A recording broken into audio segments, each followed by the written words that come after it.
Alright, what's up YouTube? We're back with a video, and here we are with Shining Mewtwo. Right, now Shining Mewtwo in the test tube set. I'm going to go into a few scenarios here because obviously I opened 2 booster packs on the channel of this card, and I broke 2 Shining Mewtwo's out of those 2 booster packs. And before anyone goes, no you didn't do this, like, it's on the channel, yeah? The video's on the channel. Now, if you try searching for it in the YouTube search bar, for some reason, it don't come up. I've already tried it. It don't work for me. So, I broke 2 of these on cam from 2 booster packs that we were weighing. Right? I was weighing Shining Legends, and I was like, these 2 are the boosters, right, that are going to hit the heavy hitters, yeah? Right? Now, I can't remember exactly the same weight, but the packs were exactly the same weight, yeah? And they were on the lower end of the weight of the, the packs, right? So that's when I knew that there was something in them, right? So I come on video and I go, way, yes guys, let's open packs, yeah? Because that's what people like to do, right? They like to open packs. Now, for example, if you say save that sealed booster, sealed, right? You would maybe never know that there was a Mewtwo inside of that pack, right? Now, you could sell that pack. Let's say you buy that pack at, say, £10 or $10, and then you sell that booster pack for £90 or $90, right? And then let's say the guy hits a shiny Mewtwo out of it, and he goes, wow, I hit a shiny Mewtwo, this card raw is, £400-500. All right. Say, for example, when I graded these 2 cards, I both got a Gem Mint 10 and a Gem Mint 10. Now, at that particular moment in time, I was at a massive decrease loss on Shining Legends, yeah, from buying packs. And I was like, what I'm happy with, I'm happy that these 2 items will get me my money back. And then whatever sealed boosters I've got left, or individual, like, shit cards, I was happy to keep them, yeah, like the Shining Ho-Ho, I wanted the Shining Mew when I was breaking this card. I'm not a personal fan of this card, that's why I sold them, yeah. I like cards like, this Pikachu, that I was the one first stamping in the pop report, right? I was the first one to enter this into the pop report as the Topps, animation stick-ons card, right? Which you can only get from a Topps box, right? Now, for example, my argument with any card that comes from a booster box, right? Any card that comes from a booster box, special collection set, or whatever it is, right? For example, if you buy, let's say, Obsidian Flames, right? And in Obsidian Flames, you can get a Charizard illustration rare, right? And you hold this item, and you buy this card, right? And then your mate buys this card, and your mate buys this card, right? And you all get this card. In my opinion, the card is not rare. It's not limited availability. If you go to an event, like a One Piece tournament, a Dragon Ball Z tournament, an Indonesian Pokemon tournament, and you play and you win, right? And you win. And then you get a winner card. Let's say you get a winner promo or something to represent you winning the tournament. Back in the day, they used to do like first place cards and, like Tropical Tidal Wave, Tropical Wind, like Tropical Wind promos. Sick, right? Tropical Wind PSA 9 right now, 80-90 quid. You can't even get that from a pack. You get it from an event, yeah? So, the thing is, to me, is what is rarer. The item that you cannot get from a booster pack is the rarer product, yeah? Is the rarer, okay, does it get a 10? You could go on eBay right now and probably buy a card of this for, say, £200 or £140 as a Shiny Mewtwo. Is it mint? No, it's not mint. Is it a Gem Mint 10? No. But I feel like, because this card was made in 2017, it's becoming 10 years old, right? Now, you've got a specific 2 types of individuals that could be in the kind of participation of when buying these items, right? Now, for example, Nostalgianomics was talking about basically a set from, like Charizard. Charizard from 151, right, has gone up in price and then it's come down, right? So back in 2020, when there was 2020 boom, Lugia from, like Skyridge, rocketed insane, right? And then for the past 4 years, it's been like just you know, like how a roller coaster just goes like that and then goes straight for a bit and then goes down, yeah? But that's basically what that card's been doing. So if you paid that massive amount of money for it, it's kind of like going down in value. Like basically PSA 10 Charizard from 4102, right, has literally stagnated and has been going down in price ever since that $10,000 sale, right? So right now I believe that there's people that are just like paying the most amount of dollars it is for an item, or pounds, or whatever it is, or whatever currency, it don't matter. The currency is irrelevant, yeah? If you're paying, say, 10,000 for, you know, a shiny Mewtwo, right? Now, could this card go to that? Right, it possibly could, right? Any card has the ability to possibly 10x, right, like a stock. You put money in a stock at £2, it goes to 10, that's a 5x, right? So I sold this PSA 10 at £300, right? And I think there was fees in the process when I was buying, sold them on eBay. So I probably lost about £30 in fees to eBay. Now, obviously, it's free. So, you know, eBay probably took about £30, and then I probably walked away with like $2.50 each card after grading fee, right? Now, do you think that I should have sold the items, right? If somebody could say, oh, well, why didn't you hold them? You know, you could have held them. Now, I've still got that money. The money's just not in that. It's in something else, right? It's not in that card. It's in Bitcoin, right? So I sold those cards and put that money into Bitcoin, yeah? And Bitcoin's still, you know, rocket high, whatever. But I don't think that somebody might sit there and regret that they sold these items at that specific moment in time. Like, for example, you really should only sell an item, like a card or whatever it is, a PSA 10, trying to, like, let's say, for example, you got a Bulbasaur, right? You got a Bulbasaur, it's one of your, say, favourite cards, right? And you're like, yo, I'm never going to sell that. In my opinion, they're the cards that you want, right? They're the cards that you want. The cards that you, like, I wouldn't say emotionally attached to them, but the cards that you like. Yeah, you buy cards that you like. If you're buying cards just purely for investment, right, and you're going to, like, basically sell them later on, right? For example, you kind of need a card that you like because you kind of need to be able to keep it for a long period of time. If you don't like the card, you're kind of like, well, it's fucking doubled. Shall I sell it now or shall I sell it later? What am I happy with? Am I happy with 100x return? Am I happy with 50% return? What am I happy with? Right? So you've got to be happy at the moment in time when you sell the card. Now, obviously, let's say this card goes to $100,000 in 25 years, yeah? My YouTube video of me cracking 2 of them on camera will probably get 1 million views, right? Be like, hey, look at this idiot. He sold these at the time that, you know, these 2 cards were sold, right? So, for example, if you save sealed boosters, right? If you buy packs and you save sealed packs, just know that when you sell them sealed packs, there could be a guy that is going to probably hit a fucking OG card from that set and probably get a 10.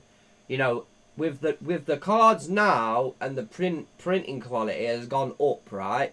So more likely these cards are going to get a 10. So, you know, when it's like some guy or Alpha Investments basically made a video on Primal Clash, right? And he was like, oh, yo, Primal Clash has gone to $2,000 a box, right? And he was saying that, you know, you can buy this set, but the set is printed like ass. It is honestly the worst quality print I've ever seen, right? So when you've got, you know, Primal Clash, I bought Primal Clash booster boxes at like £130, £140. I bought 3 boxes, right? Obviously, I was like messing around on my channel, opening boosters, just fucking around, collecting as a hobby, right? And then the price of them booster boxes now is £2,000. I still have some of the cards graded. I still have some of the cards raw. You know, I have the Cairo, which is probably like the best card for the box. You know, and then all the other items, you know, like you get them full art, like non-hollows, and they don't shine and stuff. And they're still kind of like worthless, I would say, right? Because, you know, I don't know what cards that people are actually trying to get from that box, but it's gone to £2,000. So everything's got this time frame of like 10 year. It's more like the 10-year time frame. Like, if you buy a Pokemon set now, like, look at Champions Road. When I bought Champions Road, no one was interested in it. I did a box break. I was going to do, like, sell some heavy packs, grade some fucking, you know, grade the boosters, probably keep a few for myself, sell the rest, you know, and then do it like that. So you make a bit of money, you get your box, and then it gives you the ability to buy another box, yeah? That's like, that was looking at it as an investment kind of, or a business kind of thing, yeah? But no one was kind of interested in that product at that moment in time, yeah? Now, people are looking back. I think there's a lot of hype around now who can pay the most price, yeah? It's like, well, I paid $3,000 for this, but in my eyes, like, $2,000 or £2,000 into Shining GX Mewtwo, okay. But you could go on eBay and buy Tropical Tidal Wave, Tropical Wind, Tropical Tidal Wave, Tropical Wind, another Tropical Wind, another Tropical Wind, another Tropical Wind, another Tropical Wind, and probably, I don't know, let's say a fucking 3 Southern Islands cards, right? You could buy those. And those items are kind of technically rarer than the Shiny Mewtwo, right? Just on the downside, that these items weren't obtained from a booster box, right?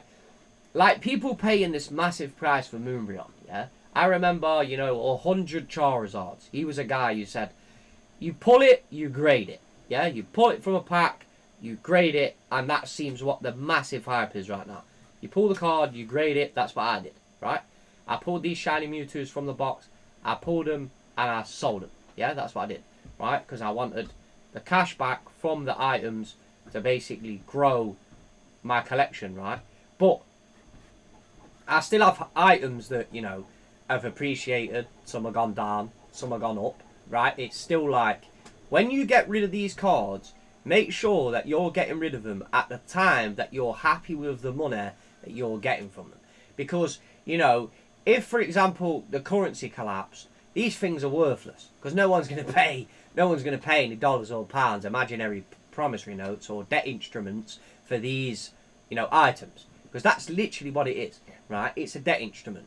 So, you know, if you think, you know, after watching this video, do you think that I made a bad decision selling these, or do you think I should have kept them? If you're gonna, let's say, spend $2,000 on this card right now, what would you do with it? Would you hold it for another 10 years? Would you keep it? Would you sell it when it doubles? You know, because a large percentage of the UK population don't even have £500 liquid in the bank. So it's like, who is actually going to spend, you know, £2,000 on one of these cards? Now, for example, here's another scenario, yeah? So answer them questions, right? You could still go on eBay with, say, £300 and buy 2 Shiny Mewtwo cards. You could then grade them, probably get a 7 and an 8, and you could keep them for, say, 10 years.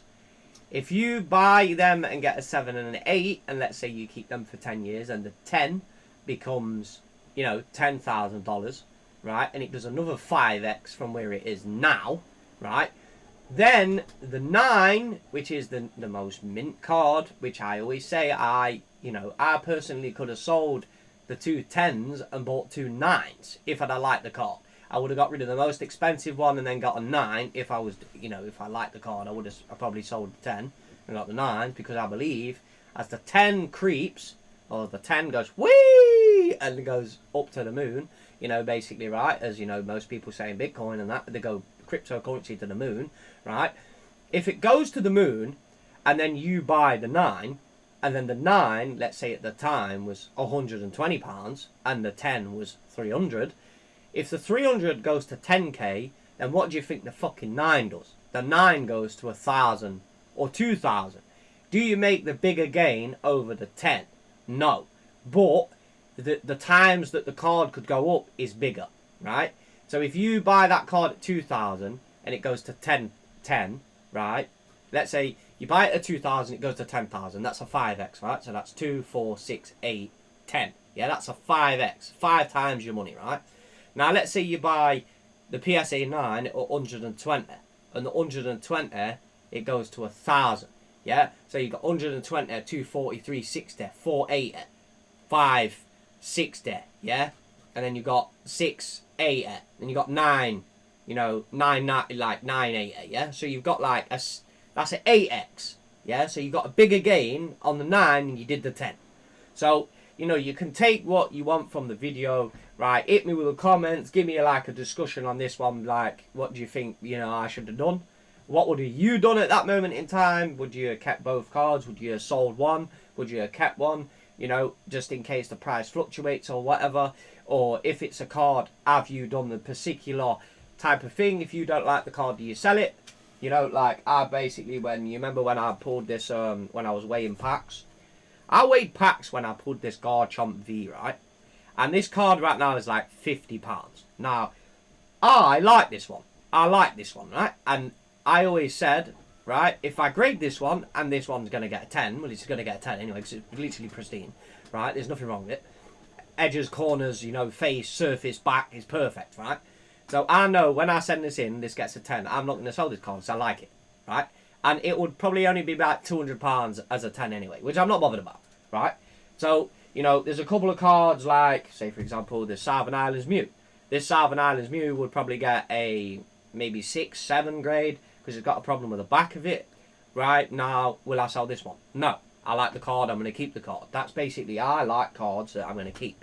Right, so, for example, you know, like, I've got one of these, like, Goku cards. Now, one of these Goku cards only come out as a limited release in China.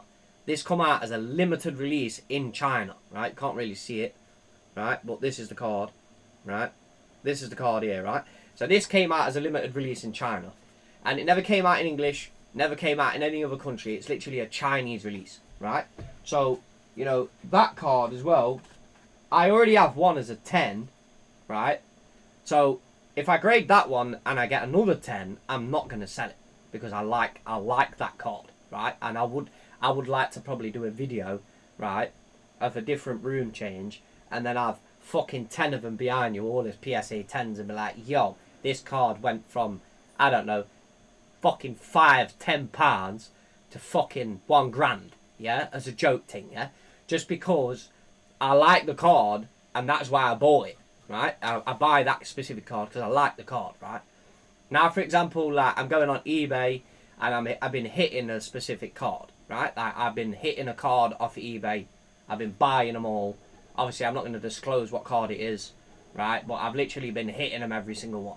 So, eventually, when these cards disappear, and they're actually rare, they're not something that you can just get from a pack, then, you know, what will happen later on in the years to come? We don't know. But I'm buying that card. I like the card, but it's an investable card at the same time.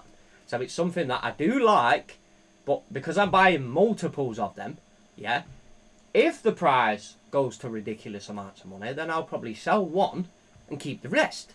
That's what I will do. Because I'll be like, well, nah, it's like, remember the guy in Hawaii? The guy in Hawaii bought 10 first edition base set boxes, right? And he then sold one to Logan Paul at, say, I don't know, he paid like 30 grand for it and he sold it at like 400k. So that's like 30, 60, 90, 120, 150, 180, 210, 240, 260. You know, 270, 300, yeah, 330, 360, 390. He basically 15x'd his money. So if you're getting that off one card or one box and you get to keep another 9, well, that money's going to last you a while, right?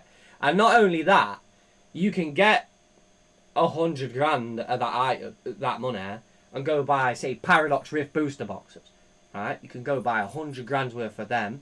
And then you've got 300 grand, or say, let's say 200 grand extra after paying taxes and, you know, capital gains, basically, right? So then, now you've got 200 grand to basically spend, do what you want, enjoy your life, whatever, right? Or whatever you want to do with the money. So, thanks for watching my video. Give me your take on this one, and I'll see you in the next one. Peace.